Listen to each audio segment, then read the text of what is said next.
What do you think will be the key drivers of the Chinese economy in 2024, and what's your business outlook here?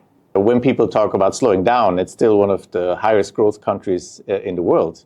And I think with the economic growth will continue to grow around 5%, maybe not as high as before, but this is a high growth. And then the insurance sector is growing faster than that. I think it's one of the fastest growing insurance markets in the world. We think that premiums will double in 10 years. So we want to be part of that. And if that happens, it will automatically come up the ranks in importance in the Swiss Re overall book of business. Because there's so much more insurance that is needed in China. The insurance penetration is still relatively low, so I think we're going to see growth in corporate insurance, we're going to see growth in agriculture insurance. I think natural catastrophe, the protection gap is still very high, so we call it the gap between the economic loss and the insured loss. That's what we call the gap that is not insured. It's still very high, and there's a lot more to do. So I'm certainly excited about the opportunities. How would you evaluate the openness of China's reinsurance sector? We were lucky because it was a sector that was opened up completely very early on. So we actually 100% owned. We can work in China for many years, and the market has been profitable for us overall. So we have profited from very early opening up as a subsector. And now China is the fifth largest market for Swiss Re. So it's very significant. It's 1.5 billion of premium of US dollars.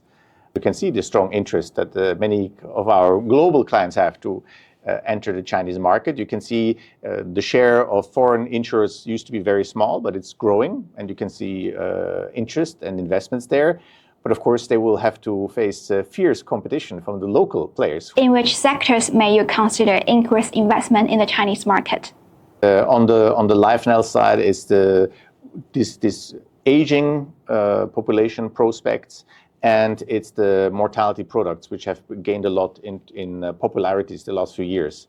On the property and casualty side, it's this whole complex of natural catastrophe, agriculture, green transition that is a bit interlinked, where we see the biggest opportunities.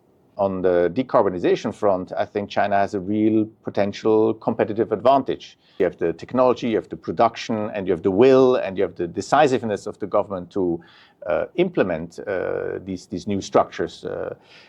Then I think you will be able to produce green products like green steel, green aluminum, etc., which will be needed by all companies in the world. It's going to help the world a lot, I think, because the whole world needs to decarbonize. And as you create that, you're going to create a lot of new assets. So new factories who produce green steel, green aluminum, and all of this needs to be insured and reinsured. And so we try to be close to all of these development and be part of it and sustain it and support it.